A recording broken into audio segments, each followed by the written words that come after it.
TDP Mahanadu virtual గా నిర్వహించాలని చంద్రబాబు నిర్ణయించారు. మోదీ పిలుపు మేరకు పొదుపు చర్యలు తీసుకుంటున్నారు. ఇందులో భాగంగానే ఈసారి వర్చువల్ గా మహానాడును నిర్వహించాలని నిర్ణయం తీసుకున్నారు. ఈ నెల 27, 28 తేదీల్లో జరగనున్న వర్చువల్ మహానాడు కోసం మంగళగిరి టీడీపీ కేంద్ర కార్యాలయంలో స్టేజ్ ఏర్పాటు చేశారు. రాష్ట్ర వ్యాప్తంగా 1845 క్లస్టర్స్ లో స్క్రీన్స్ ని ఏర్పాటు చేయాలని ఆదేశాలు జారీ చేశారు.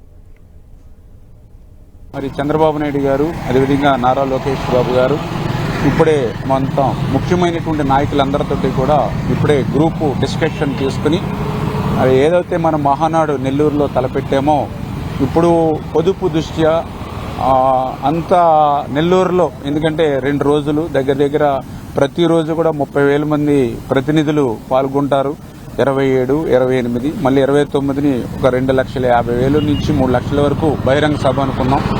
అయితే ఇప్పుడున్నటువంటి దృష్ట్యా మన పబ్లిక్ని మనం ఎడ్యుకేట్ చేసేటప్పుడు మనం కూడా ఆచరణలో చేసి చూపించాలని చంద్రబాబు నాయుడు గారే ఇప్పుడు మా అందరికీ కూడా ఏదైతే ఆ మహానాడుని నెల్లూరులో కాకుండా మరి అది మనం ఏదైతే ఆ క్లస్టర్ లెవెల్లో, అంటే మాకు ప్రతి నియోజకవర్గానికి కూడా మీ అందరికీ తెలుసు మరి క్లస్టర్స్ అంటే ప్రతి 25 బూతులకి ఒక క్లస్టర్ ఉంటుంది.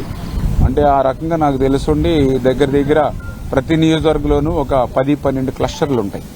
అంచేత ఏంటంటే ఆ కాన్స్టిట్యున్సీ నుంచి కార్లు వేసుకుని, మోటార్ సైకిల్ వేసుకుని, వెహికల్స్ వేసుకుని ఏదో ఒక ప్రాంతానికి వచ్చి కేంద్రీకరించవలసిన అవసరం లేకుండా ఎక్కడ వాళ్ళు అక్కడే, అంటే 25 బూతులు అంటే ఒక 7-8 విలేజ్లు ఉంటుంది లొకేషను.